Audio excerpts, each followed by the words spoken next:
Olá a todos, me chamo Jaceline Formigoni, sou engenheira agrônoma e esta será a nossa quarta aula. Na aula de hoje vamos ver como o silício ajuda a atenuar os múltiplos estresses nas plantas, entendendo como esse elemento ele pode contribuir para melhorar a tolerância das plantas sobre condições adversas.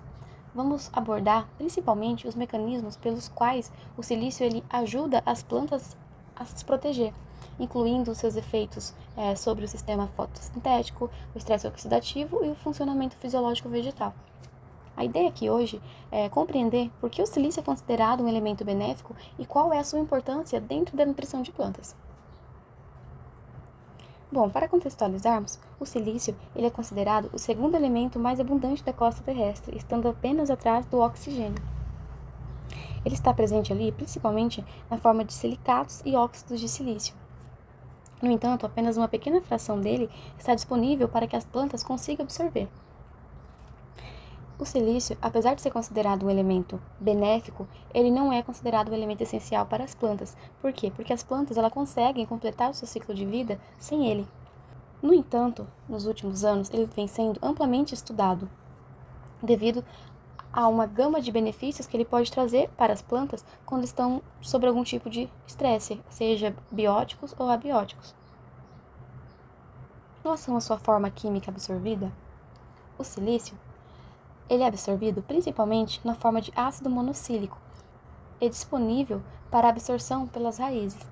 Esse ácido monossilícico pode ser proveniente do intemperismo de minerais, que contém silício, da decomposição de resíduos vegetais, conhecida como sílica biogênica amorfa, e também de fontes externas, como fertilizantes e água de irrigação. Na solução do solo, a concentração de silício disponível normalmente é relativamente muito baixa, o que pode limitar a absorção pelas plantas. Em plantas não acumuladoras, a absorção do silício ocorre de forma predominantemente de forma passiva, sem a participação significativa dos transportadores especializados. O silício ele entra inicialmente por fluxo de massa na solução do solo até a superfície da raiz, acompanhando ali o movimento da água. Após a absorção, o elemento ele fica parcialmente retido no córtex e é gradualmente transferido para o xilema. A partir daí, o transporte até a parte aérea ocorre via xilema em função da transpiração. Além do transporte passivo em plantas acumuladoras, o silício também pode ser absorvido ativamente por meio de transportadores específicos, como a gente vai observar aqui nesse esquema que eu montei. O LC1 ele atua na entrada do silício na célula do córtex radicular, funcionando ali como um canal de influxo, localizado principalmente no exoderme e no arênquima. Em seguida, o silício ele se desloca pelo semplasto até a endoderme, onde o transportador LC2 ele promove o efluxo do silício para o interior do xilema.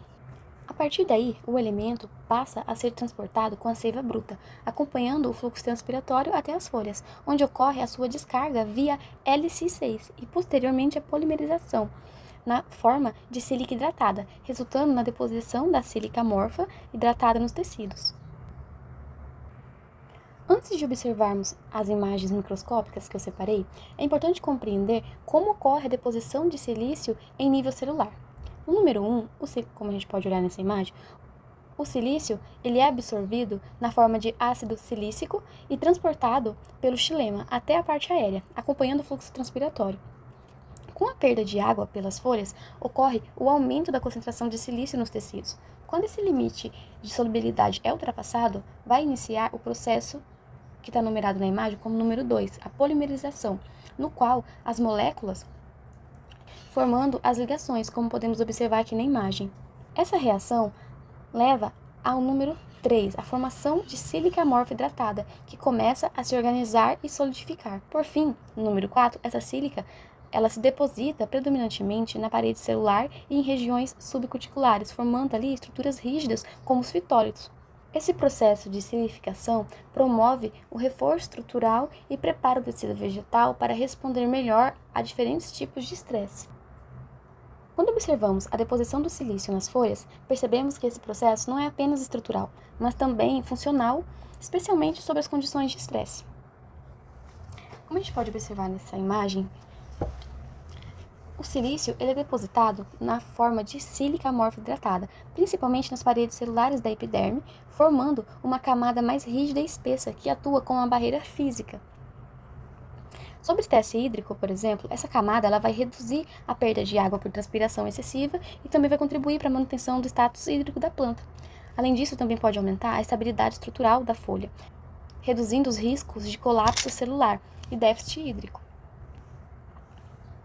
Nos tricomas, como podemos observar aqui, o acúmulo do silício ele reforça essas estruturas, funcionando como uma defesa mecânica adicional contra o estresse abiótico. Nas células de sílica e células buliformes, especialmente em gramíneas, como mostra neste trabalho, o silício ele auxilia na regulação do enrolamento foliar, um mecanismo importante para reduzir a exposição da lâmina foliar durante a seca, período que a planta pode transpirar mais. E por fim, aqui nessa última imagem, sobre os fitólitos e esqueletos silificados, eles representam a consolidação dessa biomineração, aumentando a resistência mecânica do tecido e dificultando a penetração dos patógenos. Além do efeito físico, a deposição de silício ela também está associada fortemente à ativação dos mecanismos fisiológicos, como, por exemplo, o aumento da eficiência antioxidante. Portanto, o silício ele não vai atuar apenas como um reforço estrutural, mas ele também atua como um modulador da resposta ao estresse oxidativo. Ainda em relação aos mecanismos de ação do silício na tolerância ao estresse, primeiramente, o silício ele atua como um reforço estrutural, como vimos nas imagens anteriores. Após ser absorvido, ele é depositado na forma de sílica amorfa, principalmente na parede celular, abaixo da cutícula, nos tricomas e nas células epidérmicas, como foi demonstrado anteriormente. Essa deposição ela promove a maior rigidez e elasticidade foliar, reduz a perda de água, dificulta a penetração dos patógenos.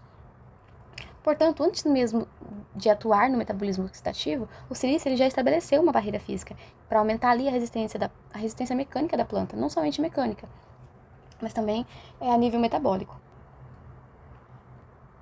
Outra forma de atuação do silício é a forma preventiva.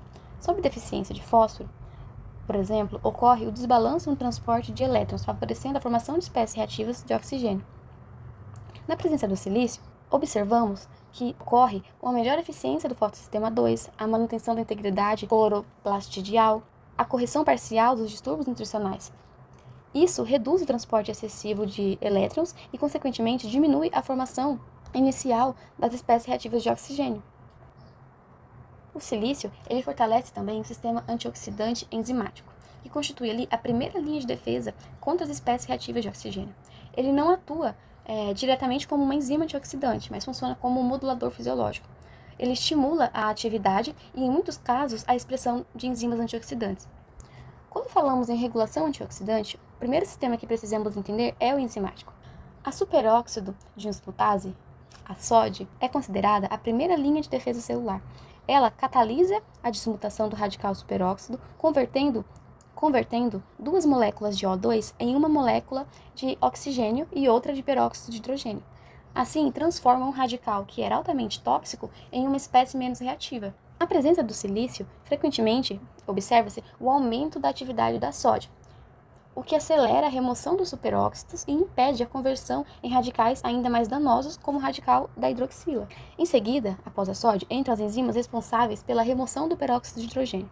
A catalase é uma das enzimas mais rápidas do metabolismo vegetal. Ela degrada o peróxido de hidrogênio em molécula de água e oxigênio, atuando principalmente nos peroxomos. Uma curiosidade é que ela é especialmente eficiente quando o peróxido de hidrogênio está em altas concentrações. O silício favorece essa etapa ao manter a integridade celular e reduzir os danos oxidativos que poderiam deixar a enzima inativada. Já a ascorbato peroxidase, APX, ela reduz o peróxido de hidrogênio à água, utilizando o ascorbato como um doador de elétrons. Diferentemente da catalase, a APX, ela está distribuída em vários compartimentos celulares, como os cloroplastos, citosol, mitocôndrias e peroxomos, permitindo ali um controle mais refinado do estado redox. O silício ele contribui estimulando a atividade da APX e mantendo a funcionalidade do sistema ascorbato-glutationa. Além disso, as enzimas como a GPX e a GR, elas participam da regeneração do sistema ASA, GSH, que é essencial para manter o equilíbrio redox da célula. O silício ele favorece a manutenção desse ciclo antioxidante, garantindo que o ascorbato e a glutationa permaneçam em sua forma reduzida, o que sustenta a capacidade contínua de desintoxicação das espécies reativas de oxigênio. Além do sistema enzimático, existe também um sistema antioxidante não enzimático, que funciona como uma defesa complementar. Diferentemente das enzimas, esses compostos não catalisam as reações específicas, mas atuam diretamente como sequestradores de radicais livres, ajudando a neutralizar as espécies reativas que escapam ali do controle enzimático. O silício ele não atua como antioxidante direto, como eu já disse, mas ele vai estimular a síntese e o acúmulo desses metabólitos secundários, principalmente por meio da modulação das vias que estão relacionadas ao metabolismo fenólico e à resposta ao estresse. Os carotenoides, por exemplo, desempenham um papel fundamental na fotossíntese. Eles dissipam o excesso de energia luminosa no aparato fotossintético e neutralizam o oxigênio singleto, prevenindo dos danos fotooxidativos. A presença do silício está associada à maior estabilidade do aparato fotossintético e o aumento da eficiência no uso da energia luminosa, o que favorece a manutenção e, em alguns casos, pode até promover o aumento dos carotenoides sob a condição de estresse. Já os compostos fenólicos, como flavonoides e antocianinas, são potentes sequestradores de radicais livres. Além de neutralizarem as espécies reativas, eles também absorvem a radiação UV e contribuem para a proteção estrutural e funcional nos tecidos vegetais. O silício pode estimular a via dos fenilpropanoides, promovendo a maior síntese desses compostos. Isso amplia a capacidade antioxidante total da célula e reforça a proteção contra os danos oxidativos. Portanto, enquanto o sistema enzimático ele atua de uma forma específica na conversão e na remoção dos superóxidos e peróxidos de hidrogênio, o sistema não enzimático ele amplia a rede de proteção celular. A atuação do silício nos dois sistemas, estimulando enzimas e favorecendo a produção dos metabólitos antioxidantes, resulta na maior estabilidade metabólica e melhor manutenção da integridade celular. Agora vamos entender o que é o MDA em plantas. O MDA, ou malatoído, é um produto secundário da peroxidação lipídica. Quando há estresse, ocorre o aumento da produção de espécies reativas de oxigênio. Essas espécies reativas, elas atacam os ácidos gráficos polissaturados que estão presentes nas membranas celulares. Esse processo, ele gera uma desorganização estrutural da bicamada lipídica que resulta na formação do MDA. Por isso, o MDA, ele é amplamente utilizado como um marcador bioquímico de dano oxidativo em membranas. Quanto maior o MDA, maior o grau de peroxidação lipídica e menor a integridade celular. Então, o silício ele atua de forma indireta na produção das membranas celulares. Ele reduz as espécies reativas de oxigênio, estimula o sistema antioxidante, tanto enzimático quanto não enzimático. Com menor acúmulo de espécies reativas, há redução da peroxidação lipídica e, consequentemente, menores níveis de MDA. Assim, o silício contribui para manter a organização da bicamada lipídica, reduzindo o extravasamento de eletrólitos e preservando a integridade estrutural e funcional da célula. Em relação ao silício e à deficiência de fósforo, o silício é reconhecido como elemento benéfico, como já disse várias vezes aqui na nossa aula, e tem a capacidade de atenuação de múltiplos estresses nas plantas, incluindo os nutricionais. No caso da deficiência de fósforo, o silício ele não corrige a limitação do nutriente, mas ele pode reduzir os prejuízos fisiológicos causados pela deficiência. A sua presença, ela contribui para melhorar o desempenho metabólico da planta sobre o baixo suprimento do fósforo, auxiliando na manutenção dos processos fisiológicos essenciais. Como consequência, a gente vai observar uma maior tolerância da planta à deficiência do fósforo, refletida na manutenção parcial do crescimento e no funcionamento metabólico. Sobre condições de deficiência de fósforo, o silício ele pode atuar ali auxiliando na proteção do aparato fotossintético, como a gente vai observar aqui nesse esqueminha, reduzindo os efeitos do excesso da energia luminosa e contribuindo para uma maior estabilidade do processo fotossintético. Dessa forma, a planta ela consegue manter parcialmente a sua eficiência fotoquímica, mesmo em condições de limitação nutricional. Por esse motivo, pode ser considerado um importante elemento atenuador de estresses em plantas, especialmente em condições de deficiência nutricional. Além disso, o uso do silício na agricultura apresenta um grande potencial, pois existem diferentes fontes disponíveis, em muitos casos, de custo relativamente baixo, como silicatos. Assim, o silício ele se destaca como uma alternativa interessante no manejo nutricional das culturas, contribuindo para aumentar a tolerância das plantas às condições de estresse. Dessa forma, a planta ela consegue manter parcialmente a sua eficiência fotoquímica, mesmo em condições de estresse e limitação nutricional. Encerramos aqui o nosso conteúdo sobre o silício na nutrição de plantas. Ao longo dessa aula, nós vimos que o silício, embora ele não seja considerado essencial, ele exerce ali um papel muito importante para a planta na atenuação de diferentes tipos de estresse, contribuindo ali para o aumento da estabilidade fisiológica das plantas. Para quem quiser conhecer um pouco mais sobre os benefícios do silício, eu deixo aqui o link de 3 artigos científicos excelentes que vocês podem estar lendo. Agradeço pela atenção de todos.